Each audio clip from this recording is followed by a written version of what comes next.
Welcome to Divorce and Relationships Decoded, the show that takes the guesswork out of love, loss, and everything in between. Hosted by me, Jennifer Perri, a CDC-certified divorce and empowerment coach, and Dr. Deborah Wilder, a divorce and relationship expert. This is the place where real conversations meet expert advice. So get ready to decode divorce and relationships like never before. Divorce and Relationships Decoded starts now. Hi, everybody, and welcome back for another episode of Divorce and Relationships Decoded. My name is Jennifer Perri. I am a certified divorce coach, and I am here with Dr. Deborah Wilder, who is a relationship and divorce specialist. Hello, Dr. Wilder. How are you today? Hi, Jennifer. I'm doing great. How are you? Good, good. And today I am excited about the topic that we're going to talk about because it's one that I see showing up in the women that I work with. I know in our conversations, you certainly see it in the people that you work with as well, and it's gaslighting. Yeah.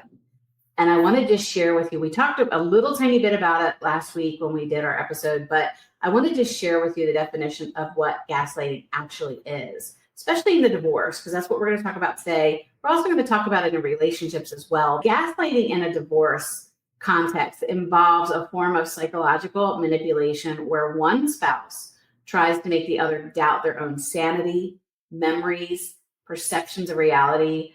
This is often done to gain an advantage in the divorce proceedings, particularly in matters of custody or asset division. And I know myself personally was a recipient of that. I was married to someone who was very narcissistic and I think found incredible joy in gaslighting me. And we're going to definitely dive into that. But can you share with everybody how you're seeing it show up in the people that you're working with? Sure. It really does not show up in a healthy relationship. I'll just throw that one out there. If you're in a healthy relationship, gaslighting really does not exist. So in more dysfunctional relationships, the gaslighting does show up. And sometimes it's subtle. Sometimes it doesn't happen a lot. But the more toxic and dysfunctional the relationship is, if there's emotional abuse or narcissistic abuse, things like that, gaslighting is absolutely one of the top ingredients of that relationship. With relationships, again, it's one of those things that I have found in talking with the folks I work with. Usually people don't realize that they're being gaslighted until someone either points it out to them or they hit a brick wall and somehow they've done some research or done some reading or they've listened to a podcast show or they've a channel like this or they've read articles. Or once people become a little more aware of how they feel about what's happening, then they can start to measure what is really real and what is manipulation. As what you said before, it's a nasty manipulation tactic that people will use. And it's scary because, again, it's like that analogy of the frog in the water. And there's, you don't put if you put something in a pot of boiling water, they're going to know it's dangerous and try to hop out. But if you're in it, and the heat slowly gets turned up over time, sometimes by the time you realize what's going on, it's too late because you weren't aware. And I'm not saying it's too late when you realize you've been gaslighted, but usually it has happened for quite a bit of time. In divorce, yes, you will absolutely see this when you're divorcing someone who's been emotionally abusive or who is a narcissist. Gaslighting is part of the DNA, I think, of certainly narcissists, but it's definitely a toxic part, and it's a little bit scary as well. And we talked before about the origin of the word gaslighting, and I'll just take a moment to review that. That really came from, I think, a play called Gaslight in the 30s, and it was made into a movie in the 40s. And the concept of that was there was a woman and a man. They were a couple, and they were living together. And at some point, the man would turn down the gaslight, like flicker it, make it flicker in their home, and the woman would see it. And she would bring this to his attention, and he would say, no, that wasn't happening. And it would happen enough where she thought she was crazy, and she was seeing things because he would do that on purpose. She would see it, talk to him about it, and he would deny it. Until one day someone else came into the home. A man came to visit the home for some reason, and he saw the light flicker, and he said something to the woman. And that's when she knew. And that's where the term gaslighting comes from. So it's a thing that we hear more and more of lately because I think people are becoming more aware of how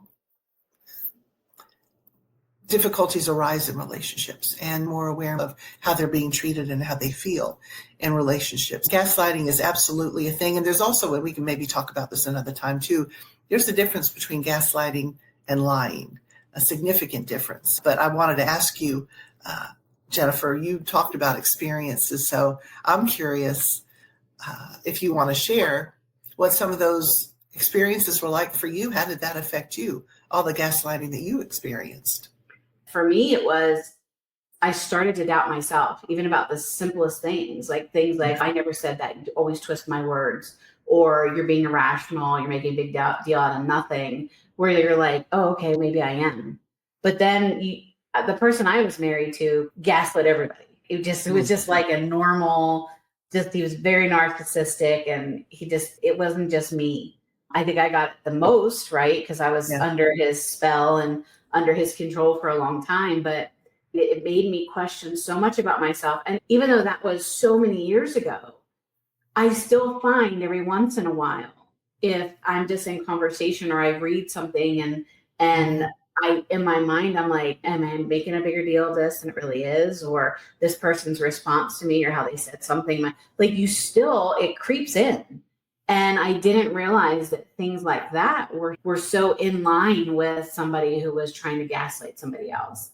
Let me ask you this question. Are there people that are just, and this may have to do with the difference between gaslighting and lying, are there people who gaslight all the time and they don't realize they're doing it? Or do people that are gaslighters intentionally do it and they know what they're doing? I was talking with a client of mine recently, and she asked that same questions. Like, this is about her husband. They're going through a divorce. Does he even know that he's doing this? Because lying, and there's a big overlap. But I think it's both. I think people who do gaslight, they're aware of it much of the time, but I think it comes so naturally. Like lying can come so naturally to people. So I think it is a combination, but the intent is always malicious.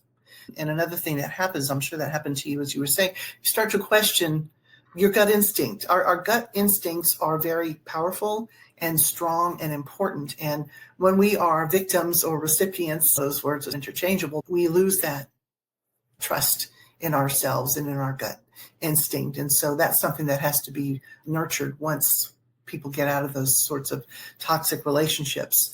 But I think for the most part, people know when they're gaslighting somebody, they know it because they don't do it necessarily all across the board. Not everybody does.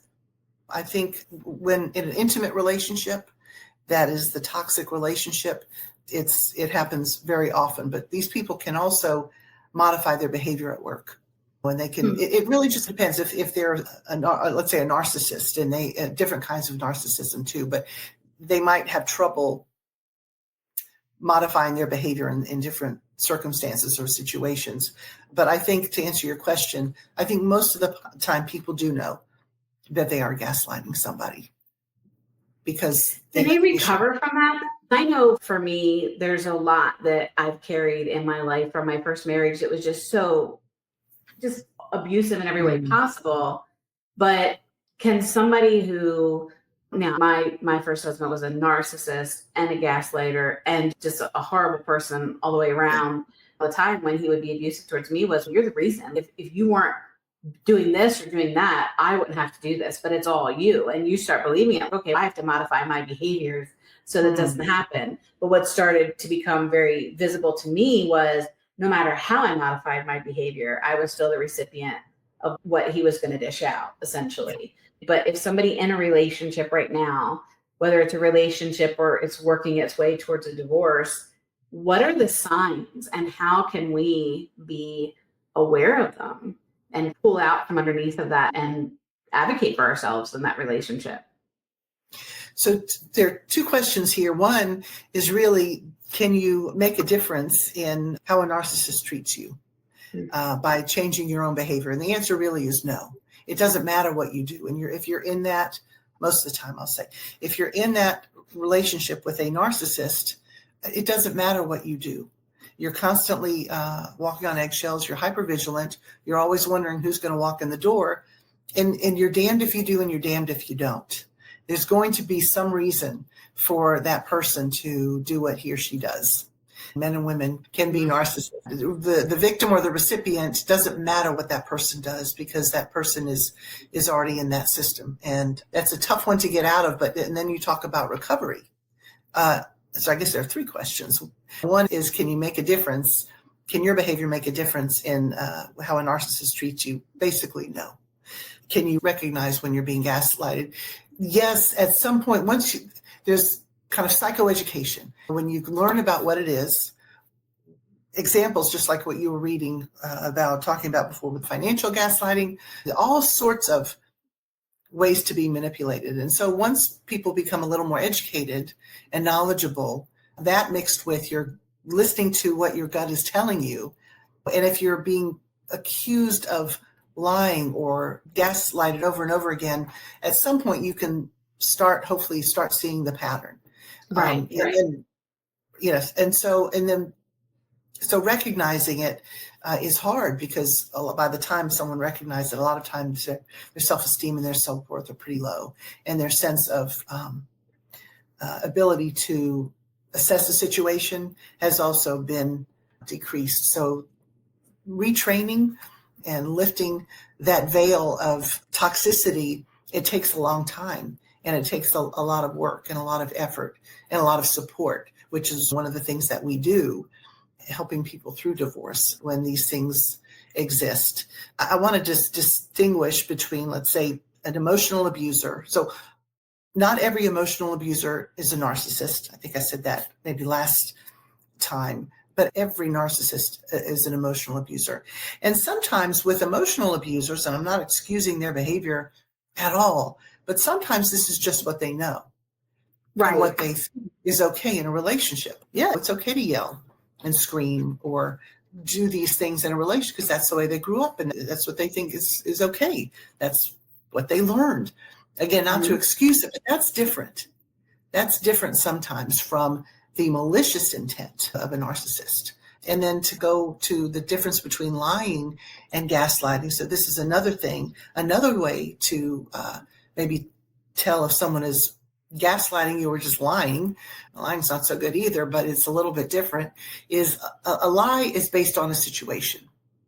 And usually that person lies to avoid a consequence, versus someone who is gaslighting, not to avoid a consequence necessarily, but just to be that manipulative, cruel, toxic person who needs to have control. And that's a lot of the coercive control of that kind of a person. So there is a difference between gaslighting and lying. Gaslighting is maliciously intended. Lying is usually for self-defense. Usually it's to avoid a consequence. But again, there's a fine line between those things. But I know, as you and I have talked about, as you shared with me, so many of the experiences that you had, the strength that you have is beyond amazing. But I know you've worked your butt off to get to this point. And being traumatized, it can sit in your body too. So there's often trauma work that needs to be done, depending on the severity of the treatment in the relationship. I know in not just my first marriage, other relationships where you become aware, at least for me, as a domestic violence survivor, let's use the word survivor, getting through that to the other side of it, you learn to heal, and you then learn to advocate for yourself. And I can feel it very quickly in relationships even, or in conversations if somebody is trying to manipulate or gaslight. But I also notice too, though, that when the narcissist can no longer get at you, and they know that you're standing in your power and there's nothing they can do to do that, they then start to pick off the people around you, right? They go to the friends and they start saying things and gaslighting them. Do you see in the people that you work with then switches to the children, if children are involved, and they start talking to the children like your mom or your dad's just not stable, or that they're the reason that all of this is happening? Do you see that happen? Or is that just like a given from the very beginning that if they're going to gaslight you, they're going to then gaslight everybody that goes along with it? In my experience working with people I've worked with, it usually is these things happen at the same time. They're going to try triangulating you with the kids. They want to look like the good guy or the good gal, right? Make you look like the bad one. And there's a term called flying monkeys. And I think that comes more like from the Wizard of Oz, let's say, where the Wicked Witch had the flying monkeys, the people who do their bidding. And what I'm understanding is that I think the narcissist wants to make the victim's world get smaller and smaller. So that person becomes more and more isolated from friends and family. And again, usually this stuff happens behind closed doors. So people even close to the person who's getting the abuse doesn't see it. Many times, some people will see it and some people will point it out, or some people will see it and not point it out. But by the time, again, someone is really aware and maybe ready to do something about it, a lot of damage has been done, usually with the kids. As I said, this is the same person. She's in her 70s or just about I think she's just about 70, grown children, but she's discovering all the damage that her spouse has done over these years to damage her relationship with the kids. That's a very common thing, unfortunately. It's sad, it's disturbing, it's distressing, but it's not hopeless, because even after, let's say, kids have been prey to this as well, there are opportunities for healing. And a lot of that does come from learning about the dynamics and learning about what all this is and how it affects everybody.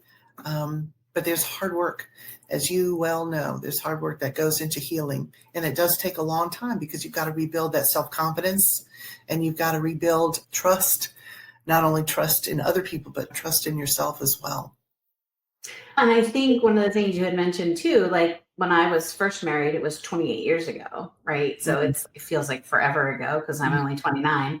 But that far, like that long ago, we didn't have the social media support and communities that we have now. So where women are finding out probably a lot quicker that they're being manipulated, or that they are married to a narcissist, or they are being gaslit, because I help lead some divorce support groups online. And you'll see it to where a woman comes in and will say, look at this text message I got, or look at this email that I was received. Is there something wrong with it? And you have now this support with so many women who are recovering from having fallen prey to either in a narcissistic relationship or have been gaslit. And they're there to surround that woman and support that woman. And so I think that may be why too, that there's so much more visibility on, look, this is what's happening in your relationship. And this isn't right. This isn't what you should be dealing with. And what I want to lead into too is really talking about, you have spent a lot of time in this space and working with your clients and really just providing solutions and helping people through, but you've also created a course around it. And I want to be able to give you some time before we wrap up today to share that, because it's phenomenal. And I think that the more people can understand and realize you're not crazy, like realizing, wait a minute, this isn't me. Like, I'm not causing this. And all of these things that were said to me to manipulate or to take control or to abuse me in a way, they're not true. But providing things like what you're providing to people are so important, because it allows you to sit in that space in your time and listen to you and realize, this is me. Like, I am in this space. And now I have some clarity that this isn't my fault, or this is what has happened to me. So can you take some time and tell us about what your course is, how people can access it? Sure. And before I do that, I just want to say very quickly, in my experience working with folks who have gone through this kind of emotional abuse or even narcissistic abuse, while it takes a long time or can take a long time, there is such a feeling of liberation. There's such a feeling of even joy and just self-confidence and really liking yourself and loving yourself and feeling worthy, maybe for the first time in a very long time. So there is a light at the end of the tunnel, I'll say, with all the crap, excuse my language, that people go through in relationships or as they go through divorce or just in life in general. It's possible to have a great sense of liberation and a good life. And just once people are out of a toxic environment, they blossom into places in ways that they never thought possible. There is a lot of hope even going through the darkness, and you are an absolute poster child representative of that, Jennifer, because again, I'm aware of a lot of what you went through as you shared with me, but I know you've worked, harder than certainly anybody else. I also think too, for me, it's now I'm so aware of it. And as women come through and are liberated, and they can then be there to support somebody else that they see, that they know and love, that is going through it. Where I have a little bit of a issue where I have to watch myself is if I am so aware of how people are treating other people. I was at a gas station, and this was a few years back, and my car was facing another car, and I just caught the guy backhand the woman sitting next to him. And I got out of my car and I headed to that car, and where my husband had to stop me because I'm so aware of it and so wanting to be there to help them. And I think for me, that's part of the reason why I love doing what I do in coaching, especially women that are going through divorce, because I've been there. I've walked through that. I know how dirty and ugly it can be, not only on what you're going through, but how you feel as a woman going through that. There is hope. And that you're helping people heal. And then in turn, we can then go and help other people heal. But back to your course, tell us a little bit about it. Yes, if you go to my website, which is www.drdeborahwilder.com, on my resources page, I've got some written resources, but there's a course. It's about an hour and 15-minute video on gaslighting. It really gives the history of gaslighting and what gaslighting is, how to recognize it in the different places, in the workplace and at home. It's just educational. The biggest goal from that is to be able to recognize it and know that you're not crazy, even though someone's trying to make you feel like you are, as if you're living in the twilight zone. So that's the sort of education that we're talking about. Knowledge is power. And if we don't have knowledge, we have assumptions. And when we have assumptions, those aren't always correct. And when there's a level of insecurity, that's when the perpetrator can hit us the hardest. So knowledge is power, and I'm a big believer in being educated as much as possible, especially in areas that affect us personally. And I applaud you for doing what you do, which is speaking up and speaking out for people who may not have the strength that you have, or be as mindful and aware as you are. Yes, you're welcome to go to my website. It's on my resources page, and I think it's at the bottom of the resources page, but it's a video. So if you click it, I think that brings you to my YouTube channel, but it takes you somewhere. So it's about an hour and 15 minutes. It's educational, and hopefully it will help someone just become more aware and help them make their lives a little bit less stressed. A little bit easier and less stress. We'll definitely make sure that it's in the comments because I want everybody to go out there and watch it and become educated and learn and what to watch for. And it's fascinating to think about gaslighting in the workplace. There's so much that we could go off and talk about in different little segments here and there. And we may do that. I know we are starting to incorporate our questions of the week because we do get people that are reaching out to us and they have specific questions. And we're going to be trying to drop those every Wednesday. There's so much more that we can talk about, but we're going to get ready to wrap up on another episode of Divorce and Relationships Decoded. The main reason why we wanted to do this was to educate people, but also to introduce ourselves, to let them know that no matter what you are going through, you don't have to go through it by yourself. And you're sitting here listening to two women who've been through it. We've both been through and navigated divorce. I've navigated divorce on more than one occasion. Before, I used to find shame in saying that, but realizing that it was part of my journey and part of my healing, and realizing now looking back that I wasn't healed in some of the decisions that I had made. There's no shame in talking about our life journey. You're here with women who know what you're going through, who are going to meet you where you're at, who are not going to judge you, who are going to be there to support and uplift you and encourage you. So I urge you to invite and share this with friends that you have who may be navigating divorce or a relationship that's just, they're not really sure where they're going. But Dr. Wilder, as always, it's so good to spend this time with you. I always learn something amazing from you. And we will be back again next week with another topic. I'm not telling you what it is yet. So you just have to come back and find out. But thank you, everybody, again for joining us on another episode of Divorce and Relationships Decoded. And we will be back next week. Hi, thank you. That's a wrap for this episode of Divorce and Relationships Decoded. We hope you found today's discussion insightful and empowering. If this conversation resonated with you, we'd love for you to share it with someone who might need to hear this message.